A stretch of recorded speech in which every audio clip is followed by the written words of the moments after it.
성경 누가복음 5장 27절부터 29절에는 세리마태에 관한 아름다운 이야기가 나오죠. 그 후에 나가사 레위라 하는 세리가 세관에 앉은 것을 보시고 나를 좇으라 하시니 저가 모든 것을 버리고 일어나 좇으니라. 레위가 예수를 위하여 자기 집에서 큰 잔치를 하니 세리와 다른 사람이 함께 앉았느니라. 제2차 세계대전 중에 어느 마을 신병 모집을 하는 사무실 앞에 붙어있는 특이하게 생긴 벽보가 있었습니다. 그 벽보는 가운데가 그 벽보 큰 벽보의 가운데가 이렇게 동그랗게 파여 있었어요. 그리고 그 파인 곳에 거울이 붙어 있었습니다. 그러니까 누구든지 벽보를 딱 보면은 자기 얼굴이 보였죠. 그리고 그 거울 밑에 이렇게 글이 써 있었습니다. 당신의 조국은 지금 당신을 필요로 합니다. 누구나 그 벽보 앞에 서서 그 벽보를 보면은 마치 자기에게 직접 말하고 있다는 느낌을 받았답니다. 그래서 그 2차 대전 그 군인을 모집하는 데 있어서 그 마을에 신병 모집 사무소가 그 1위를 기록했대요. 한번 써먹어 보세요. 나중에 기회가 되시면. 이 지구 역사 6,000년 동안 자신의 그 희생과 그리고 헌신을 가장 절실하게 느낀 사람이 누구였을까 생각해 보면은 우리 그리스도인들은 한 분을 마음속에서 떠올리게 되죠. 그것은 바로 예수입니다. 그분이 이 땅에 태어나시기 전 수천 년 전부터 이미 그분에 관한 예언이 백성들에게 많이 알려져 있었어요. 이 땅의 왕으로서 혹은 이 땅의 구원자로서 그리고 이 땅의 모든 평강을 가져다 주신 이로서 말이죠. 그러나 그 놀라운 결과를 얻기 위해서 그분이 치러야 되는 것이 그 희생이라는 것과 그 희생이 사람들에게 인정받지 못하고 이해받지 못한다는 예언 역시 사람들에게 알려져 있었죠. 그분의 모든 수고가 무시당한다는 것. 2000년 전에 드디어 예언의 성취로서 예수께서 이 땅에 오셨습니다. 그런데 예수께서 이 땅에 오셨을 때 첫 번째 그 맛보신 기적이 무엇이었는지 아십니까? 바로 동방에서 온 박사들이었습니다. 여러분, 동방 박사가 총 몇 분이었을까요? 뭐 그림 그리기 좋으니까 세 사람인데 실은 페르시아에서 그 이스라엘 베들레헴까지 무려 2,000km부터 2,500km가 그렇게 길어요. 그런데 세 사람이 음식을 거기다가 싣고 그리고 귀중한 황금과 유황과 모략을 싣고 온다면 그 중간에 강도들이 숨어 있는 곳이 무척 많거든요. 버텨서 올 수 있었을까요? 거의 불가능합니다. 느헤미야가 그 왕이 주신 물자를 가지고 올 때 그 군인들이 엄청 따라붙었다는 사실을 기억하시죠? 동방박사 세 사람은 그냥 우리의 상상일 거고 그 낭만은 깨지지만 아마 수십 명이 넘었을 것입니다. 그런데 흥미로운 사실은 예수님께서 베들레헴의 어느 이름 없는 그 여관의 마구간에서 응애하고 태어나셨을 때 그분이 그 탄생을 축하하기 위해서 그 자리에 참석했던 첫 번째 팀이 어느 팀인 줄 아세요? 1번 목자, 2번 동방박사. 뭐 두 팀밖에 없으니까 한다면 누구가 될 것 같습니까? 동방박사예요. 동방에서 온 천문학자들이었습니다. 이들이 2000km나 넘는 곳에서 그냥 하루에 몇 킬로나 올 수 있을까요? 그냥 뼈 빠지게 고생해서 오면 30km, 20km씩 온다 친다면 며칠일 걸렸을지 상상이 가시죠? 네? 몇 달을 오는 겁니다. 느헤미야도 몇 달 동안 왔어요. 근데 몇 달 동안 그 오는 분에게 첫 번째 예수의 탄생을 기념할 수 있는 특권을 당연히 줘야지 않나요? 그렇지 않습니까? 그런데 이분들이 그 첫 번째로 예수를 맞이하게 되는 것은 단순히 수고했기 때문은 아니었어요. 그분들이 예수께 드리는 선물들이 의미 때문이었습니다. 선물이 뭐였죠? 황금, 유향, 그리고 모략. 그 목자들에게도 천사들이 나타나서 예수님이 탄생한다는 이야기를 하자마자 막 기뻐가지고 막 그 기쁨을 어쩔 줄 몰라서 하늘이 환하게 빛나면서 그들이 노래를 불렀죠. 그러자 목자들이 감동을 받아가지고 양떼를 놓고 후딱 허겁지겁 마구간으로 갔었어요. 그런데 그들이 무슨 선물을 가져갔겠습니까? 하지만 동방박사 3명은 선물을 가져갔어요. 그런데 이게 선물이라고 봐야 할지 참 애매모호해요. 황금과 유향과 모략은요 공통적인 특징이 몇 가지가 있어요. 첫 번째는 되게 비싸다, 엄청 비싸다, 팔아가지고 돈 된다 라는 거예요. 두 번째는요 피부 미용과 건강에 좋다 라는 것입니다. 황금과 유향과 모략이. 그럼 이거는 여담이고, 실제 황금과 유향과 모략을 이분들이 예수님께 드린 것은요 왕이 태어났으니까 선물로 드렸다는 것보다는 어쩌면 우리는 이런 대통령을 원합니다라고 글을 쓴 것과 똑같아요. 우리가 원하는 왕은 이런 분입니다. 첫째, 황금 같은 역할을 하고, 두 번째, 유향 같은 역할을 하며, 세 번째, 모략과 같은 역할을 해야 합니다. 그것은 뭘까요? 가장 순수하고 가지고 있는 뜻과 마음을 잃지 않고 일관성 있게 밀고 갈 수 있는 순수한 심령, 황금이죠. 왕이기도 했습니다. 이 땅에 천국을 가져오고 사람들에게 희망이 뭔지, 진정한 사랑이라는 것이 어떤 것인지, 위로가 뭔지, 평강이 뭔지를 맛보여 줄 수 있는 왕, 그분을 원한다는 것이 바로 황금이었어요. 두 번째는 유향이었죠. 유향은 그 제사장들이 자신들의 업무를 하는 데 있어서 가장 중심적인 역할을 하는 것이었어요. 향.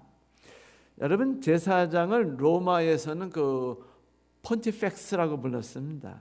이것은 폰티라는 단어와 그 페사르라는 단어가 결합된 것인데, 이 뜻이 뭐냐면요, 다리를 놓는 자라는 뜻입니다. 그러니까 하나님과 사람 사이에 다리를 연결해서 서로 간에 왕래할 수 있도록 하는 것이죠. 왕래하다 보면 서로를 이해할 수 있죠. 서로를 좋아할 수 있죠.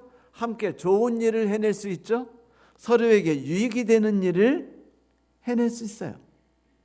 이게 제사장에 대한 로마인들이 갖고 있는 개념이었습니다. 그런데 성경에서도 제사장이 하는 일은 동일한 일이었죠. 하나님의 마음을 인간에게, 그리고 인간의 마음을 하나님께 돌리는 것이었습니다. 야곱의 사닥다리 기억나시죠? 다리였어요. 사다리가 하늘로부터 땅까지 쭉 내려와서 연결했습니다. 그러자 그 사이를 누가 왕래했습니까? 천사들이 왕래했어요. 그냥 심심해서 위아래를 그냥 뛰어갔다 내려왔다 뛰어갔다 내려왔다 하는 그걸 하는가요? 운동삼아? 그건 아니죠. 야곱에게 하나님의 이야기를 해주고, 그리고 하나님께 야곱에 대한 이야기를 해주고, 사정을 알려주기도 하고 선물을 가져다 주기도 하고 하는 다양한 일을 했을 것입니다. 그런데 중요한 건 이거예요. 천사들이 그 일을 할 수 있도록 하는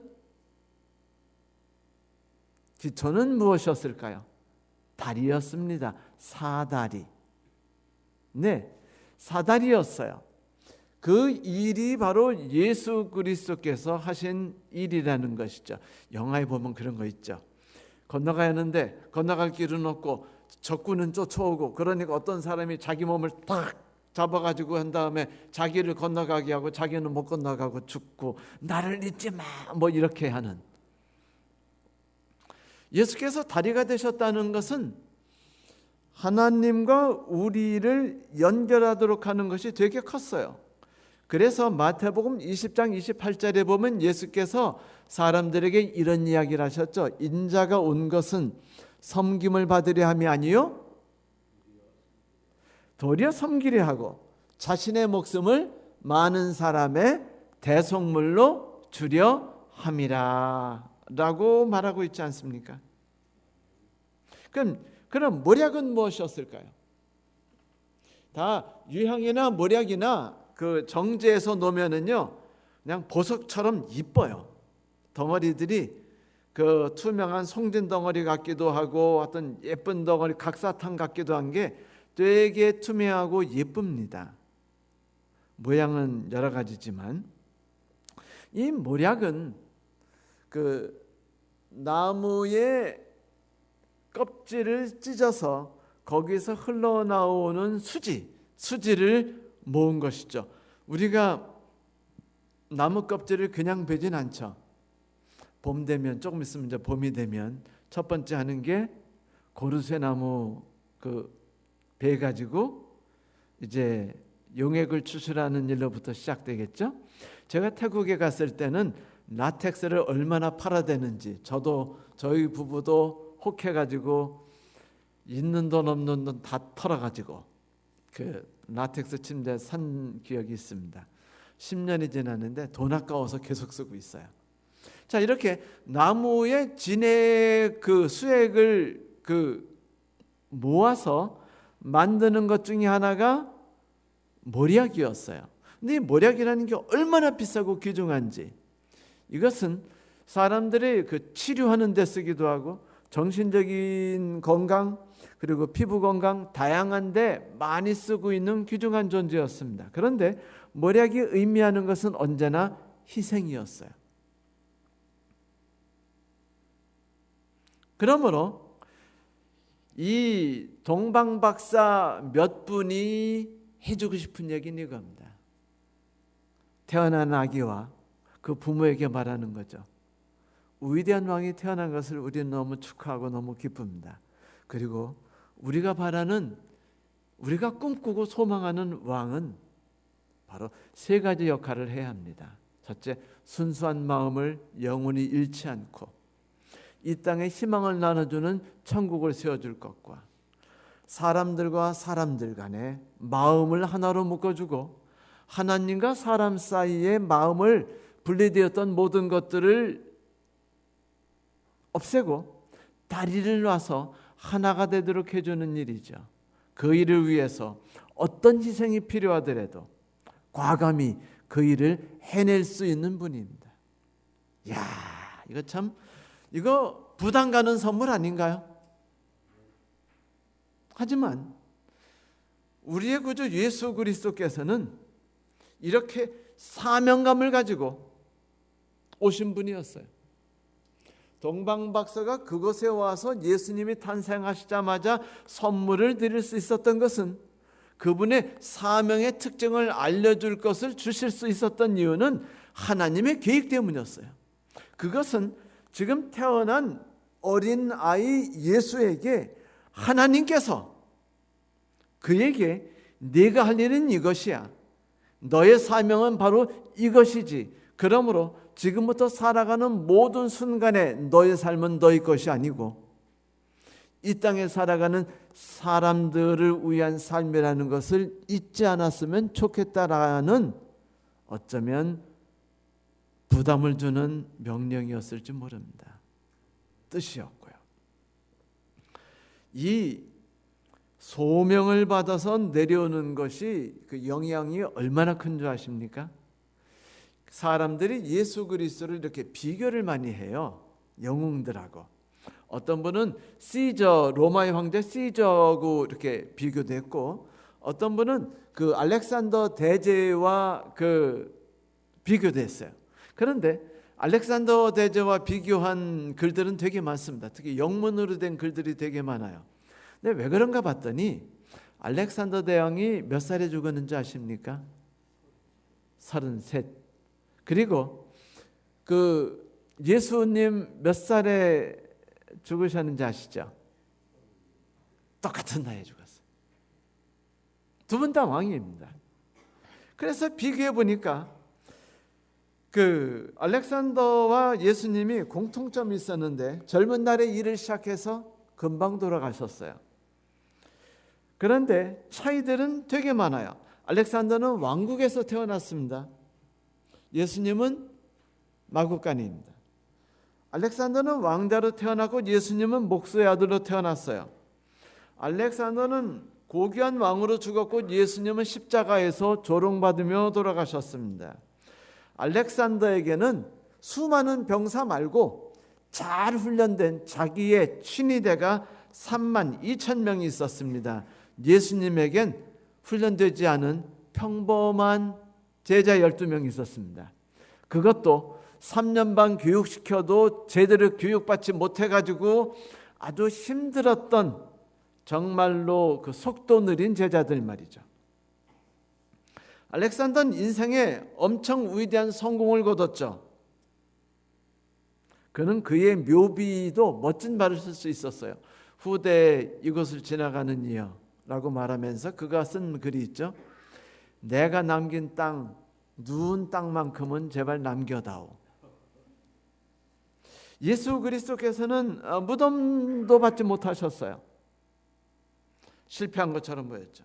알렉산더는 자기의 소유를 넓히기 위해 온 세상을 정복하면서 수많은 피를 흘렸고 예수님은 당신의 피를 흘리셨습니다. 알렉산더가 일궈낸 거대한 왕국은 지금 역사 속에 사라졌어요. 그렇죠? 여러분 터키 가보세요. 거의 황폐한 것밖에 남아있지 않고 그 나라도 켈라인들이 지배하고 있지 않아요. 뭐가 지배하고 있죠? 이슬람 종교가 지배하고 있습니다.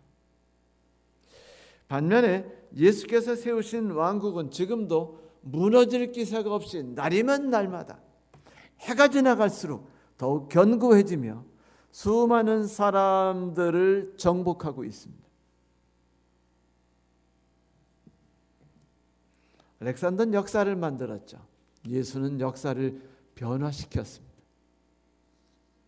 성도 여러분, 이 큰 변화 차이가 무엇에 있을까 생각해 보니까 알렉산더는 태어날 때부터 소명을 갖고 태어나지 않았지만 예수님은 이 땅에 내려오실 때부터 소명을 갖고 내려오신 분이었다는 것이었어요. 그 위대한 일을 해낼 수 있었던 건 이 땅에 내려오실 때부터 소명을 갖고 필사적인 각오를 가지고 내려오셨기 때문이었고, 그렇기 때문에 그분은 위대한 일을 해내셨죠.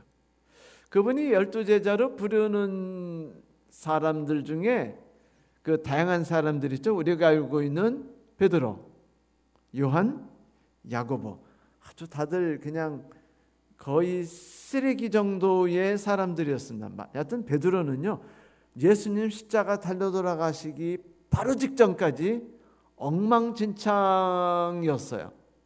요한도 그랬죠. 그런데 예수의 십자가를 경험하면서 그들이 바뀌기 시작했죠. 그런데 예수님이 부르신 사람 중에 특이한 사람이 있었어요. 바로 레위 마태였습니다. 이 사람은 세관이었어요. 그러니까 이게 돈 세는 거, 돈 불리는 거 끝내주게 잘합니다. 그러니까 12제자 중에 돈을 맡는 사람은 마땅히 누가 돼야 정상일까요? 가룟 유다일까요? 아니면 마태일까요? 네? 마태가 돼야죠. 그 안식일교회 경영학과를 나온 분들의 특징은요, 남의 결점을 찾아내는 데 특화됐어요. 왜냐하면 SDA라는 조직 자체가 회사를 키우고 돈을 버는 데 있지 않기 때문에, 관리해야 되는 거기 때문에, 결점을 찾기 때문에 그 경영학과 나온 분들은 눈이 부리부리하고 상대방을 믿지 않는 성격 갖고 있습니다. 세상에 있는 대부분의 경영학과는 누가 돈을 얼마나 훔치다를 보지 않고 뭐에 정신이 팔려 있죠? 얼마나 돈을 많이 벌 수 있을까에 관심이 있습니다. 그래서 사람을 볼 때 달라요. 저 사람이 나에게 어떻게 하면 돈을 벌어줄 수 있는 사람인가를 마음을 두고 쳐다보죠. 이래서 3,6대 경영학과 사람들과 결혼하면 문제가 많아져요. 왜냐하면 아내를 볼 때 혹시 뭐 내몰래 삥땅 치는 건 없는가, 이럴 수가, 그냥 농담입니다. 이럴 수가 있다는 거죠. 자, 마태와 유다 중에 가룟 유다가 맡았던 건 어쩌면 그것 때문일 수 있어요. 세관원 하는 일이 뭐예요? 얼마나 네가 돈을 삥땅 치고 있는 애를 찾아내가지고 돈 뜯어내는 데 목적이 있지 않습니까? 그래서 마태가 어쩌면 그 관원, 그 돈 많은 일을 하면 게 옳지 않았을지 모릅니다. 하지만 예수께서 마태를 부르셨던 건 충격적인 사건이었어요. 왜냐하면 이스라엘 사람들이 가장 증오하고 가장 싫어하고 가장 혐오하는 사람들, 하늘에 갈 때 가장 같이 가고 싶지 않은 사람 하면은 다들 마태를 손가락질하면서 제요라고 말할 수 있는 그런 사람이었죠. 이스라엘 사람들이 가장 천대했고 가장 무시했으며 가장 싫어했던 사람이었습니다. 그런데 예수께서 그에게 가까이 오셔서 눈을 쳐다보시면서 손을 내미셨어요. 나와 함께 일을 해보지 않겠니? 이것은 마태에게는 충격적인 이야기였어요. 그 누구도 자기와 인생을 함께, 인생의 길을 밟아보지 않겠냐라고 말하지 않아요. 혐오하기 때문입니다. 함께해서는 안 된 일로 생각했기 때문이에요. 그런데 예수께서 같이 가자고 하셨을 때, 나와 동행하자고 하셨을 때 그것은 뭘 뜻할까요? 네가 어려울 때나 외로울 때나 내가 함께 하겠다. 사망의 음침한 골짜기라도 내가 함께 하겠다만이 아니라 하늘나라 가는 곳까지 내가 너를 인도하겠다라는 말이 포함된 거예요. 마태는 너무 행복했고 이 초청이 자기 인생의 가장 아름다운 것이었어요. 나중에 마태가 죽음에 이르렀을 때, 사람은 죽게 되면 그 과거를 회상하게 돼 있죠. 어떤 순간이 그의 인생 속에서 가장 빛나는 순간이었을까요? 예수께서 자기를 찾아오셔서 자기를 부르셨던 순간, 자기와 3년 반을 함께 하셨던 그 순간들, 영원히 잊지 못할 순간이었습니다. 예수께서 하늘에서 이 땅에 내려오셔서 십자가에 못 박히시면서 모든 사람들의 이해를 받지 못하셨다 할지라도 그분이 남기신 위대한 일이 하나 있는데, 그것은 바로 마태와 함께 하셨다는 것입니다. 마태를 부르셨다는 것이, 그것만 해도 후회하지 않을 위대한 일을 하셨다고 그분은 생각하실 겁니다. 그런데 여러분, 이 일에 감동받은 마태는 삶이 바뀌어요. 그는 하나님께서 어떤 일을 하신 분인지를 말해주고 싶어요. 그래서 신약성서 맨 처음에 그분의 길이 기록되는 특권을 남게 되죠. 마태가 예수님을 누구로 표현했는지 아시죠? 왕. 그분은 진정 내 인생의 왕이셨습니다 라고 마태는 말했어요. 나의 삶에 천국을 심어줬고 하늘이 무엇인지를 알려주셨고 하늘을 꿈꾸게 해주셨다고 그는 생각했죠. 이게 예수께서 하신 일입니다. 성도 여러분, 예수께서 이 땅에 오신 목적은 하나예요. 가련하고 길 잃고 무력한 죄인들이 영원한 사망 속에서 신음하고 있는 것을 바라보시고 당신이 창조하신 일을 당신이 구원하셔서 새로운 삶으로 조성하기를 바라셨던 것이었죠. 성도 여러분, 창조는요, 일주일이면 끝났어요.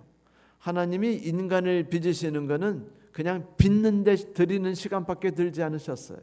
그런데 그분이 인간을 구원하고 인간을 올바른 삶으로 이끌기 위해서 얼마나 시간들이 들렸는지 아세요? 야곱에게 140년이 넘는 시간을 쏟아부으셨습니다.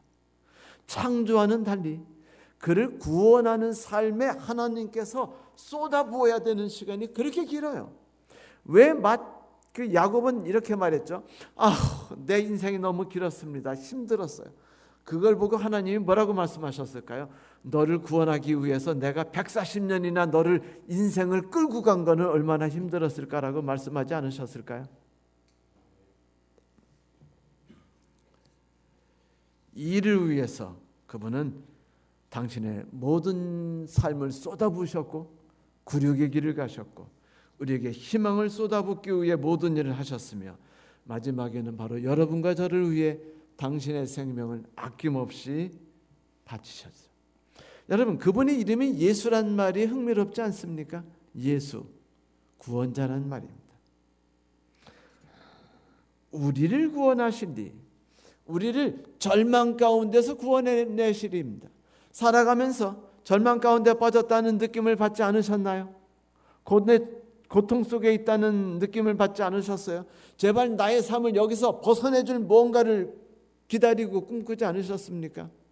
부르짖고 예수께서 당신의 이름을 이렇게 부르라고 우리에게 말씀하셨어요. 내 이름은 예수다. 하나님께서 그가 태어날 건데 그 이름을 예수라고 말하라라고 말했습니다. 이 땅에 와서 할 모든 일은 구원하는 일이라는 거죠. 그분의 또 하나의 이름은 임마누엘이었어요. 조금 아까 말씀드린 것처럼 내가 너와 함께 하겠다. 네가 눈물을 흘릴 때 너와 함께 있으며 네가 외로운 곳에서 고통스럽게 있을 때 내가 너와 함께 있을 것이다.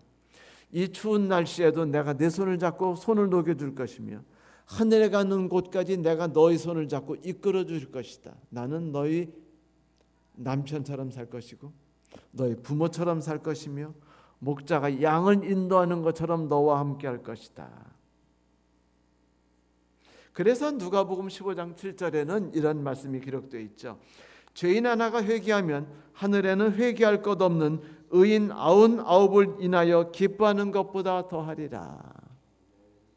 정말 아멘입니다. 여러분, 그 예수의 간절한 소원은 단 하나예요. 우리가 그분과 함께 동행해서 생명의 길 안에서 서는 것이죠. 그래서 요한복음 1장 12절에 이런 말씀이 있죠. 영접하는 자 곧 그 이름을 믿는 자에게는 어떤 권세를 주셨다고요? 하나님의 자녀가 되는 권세를 주셨다고 말씀하지 않으셨습니까? 이제 그분이 당신의 소명감을 가지고서 이 땅에 내려오셔서 모든 일을 마치시고 이제 그분과 함께 무언가 동행할 일을 찾고 계십니다. 그 일이 어떤 일일까요? 다 상상하시죠? 옛날에 제가 젊었을 때는요, 이렇게 말하니까 좀 우습게들, 저보다 연세 드신 분들은 좀 귀엽네, 목사님이 어릴 때라고 말하니까 좀 우습기도 하네라고 하실 수 있지만, 저도 젊었을 때가 있었어요. 제가 젊었을 때는 그 명절 때는 민족의 대이동이 있었습니다. 기억나세요? 그 시골로 내려가는, 예를 들면 광주면 광주, 목포면 목포 내려가는 버스는요, 완전히 콩나물시루였어요. 의자 뒤에 창문 그 틈까지도 사람들이 서가지고 갔습니다. 기차도 그랬어요. 막 기차 위에 막 사람들 서서 가는 거 상상해 보세요. 제 땐 그런 일은 없었습니다만. 우리가 다 어떻게 고향 갔는 줄 아세요? 우선 이제 같이 고향 갈 친구하고 갑니다. 그러면 아내 같이 가죠. 아내는 또 때때 옷 입었죠. 저는 때때 옷을 잊어먹었습니다. 집사람과. 자, 근데 그러면 이제 애들 낳잖아요. 2살짜리, 1살짜리 막 업고 들치고 이제 갑니다. 그러면 그냥 기저귀, 그땐 기저귀 다 빠는 기저귀였죠. 이만큼씩 다 들고 가요. 거기다가 부모님께들이 선물 바리바리 쌉니다. 그러면 막 들고 갈 수 없을 정도에 애 안아야죠. 애 울죠. 짐 들죠. 그렇게 기차역부터 가면은요, 예매 못하면 거기서 정말로 비참한 경험을 하죠. 그런데 역장이 그 매표 직원이 보더니 참 처량합니다.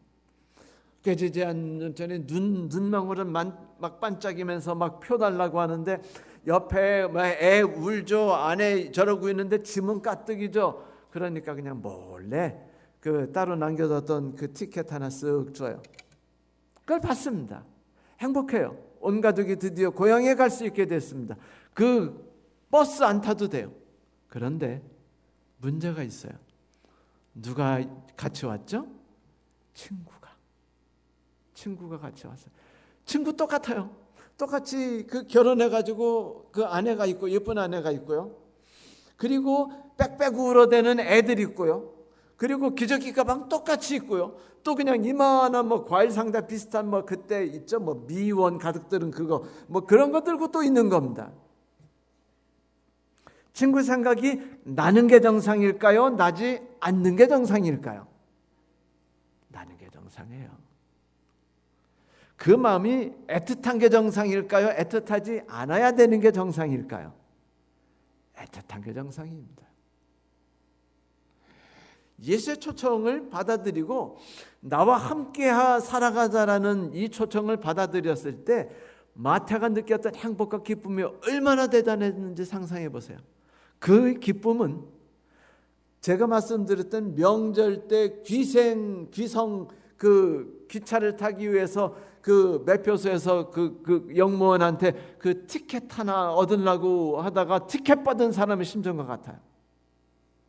마태는 그날이요, 예수님께 말씀드립니다. 예수님, 저희 집에 가서 식사 좀 함께 하지 않으시겠습니까? 이 영광스러운 날을 제가 기뻐하고 축제를 벌이지 않고 지나갈 수가 없습니다. 내가 구원받은 날이 나에게 축제가 된다고 생각하는 것이 얼마나 매력적입니까? 그렇지 않나요? 저는 예수님의 12제자들이 있는데 예수께서 부르셨을 때 고맙다고 그 잔치를 벌인 사람이 마태밖에 없다는 게 참 신기해요. 그죠? 그는 그 순간이 영광스럽다는 것을 표현할 수 있었어요. 너무 행복하다고 느꼈다는 것을 잔치를 벌이는 통해서 우리는 느낄 수가 있습니다. 이것이 인간이죠. 그렇죠? 감사할 줄 알고 느낄 줄을 아는 것, 그리고 함께 즐길 줄 아는 것. 그런데 잔치집에 딱 가보니까 어메메메 이게 웬일입니까? 거기 쭉 거기 앉아있는 사람들이 다 누구예요? 예수님 12제자들, 남은 제자들이 보기 싫어하는 세리들인 겁니다. 마태는 자기가 받은 은총을 자기 친구들도 경험할 수 있게 되기를 너무나 간절히 소망했다는 것을 우리는 알 수 있죠.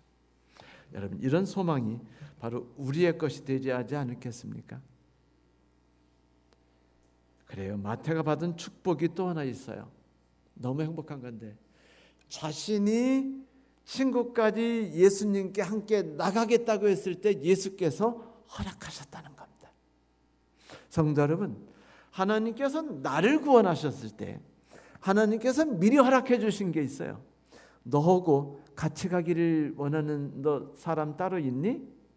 라고 말할 때, 네, 제 마누라하고 같이 가고 싶습니다. 그래, 걔 것까지 내가 따로 티켓 준비해 놨어. 이렇게 말하는 거죠. 요즘에 영화 아바타가 유행이 되죠. 아바타 2. 그런데 이 아바타 2가 이제 아직 저도 못 봤습니다만 꼭 보고 싶어요. 근데 못 봤습니다만 그거 아주 암표 때문에, 암표 이야기가 신문에 꽤 나왔었어요.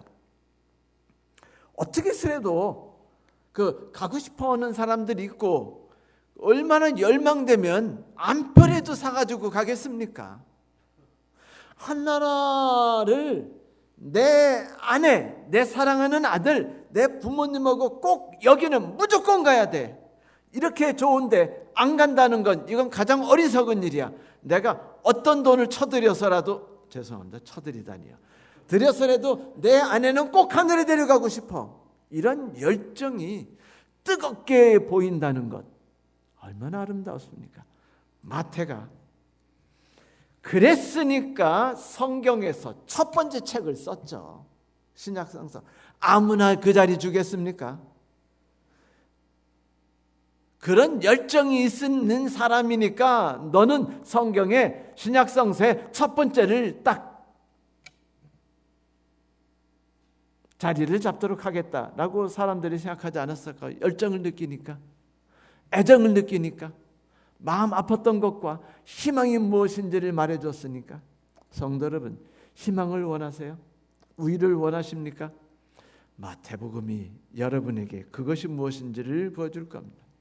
한 전보배달부가 어느 사업가에게 전보를 갖다 줬더니 그 사람이 전보를 받은 다음에 이렇게 얘기했어요. 아, 당신이 내게 메시지를 전해줬으니 나도 당신에게 하나를 주고 싶소.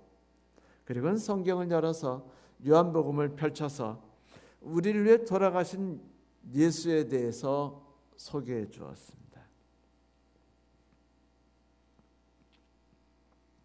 얼마나 아름다운 일일까요? 이렇게 우리가 누군가를 하늘에 이끌었을 때 우리가 받을 수 있는 가장 멋진 말이 뭔지 아세요? 고마워. 너는 하나님께서 우리에게 보내주신 최고의 선물이야 라는 말을 듣지 않겠어요? 성도 여러분, 우리가 누군가를 하나님께 이끈다는 것은요, 전도라는 사명과 상관없이 멋진 것이 있어요. 그건 뭐냐면 너는 하나님께서 우리에게 보내주신 최고의 선물이야 라는 마음을 들을 수 있다는 것입니다. 그것만큼, 그것보다 더 좋은 것이 또 어디 있겠습니까? 그렇지 않겠어요?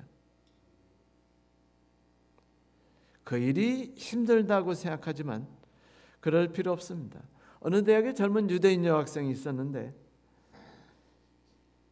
한 열심히 있는 그리스도인 여학생이 그녀를 그리스도께 인도하려고 애썼는데 모든 노력이 허사였어요.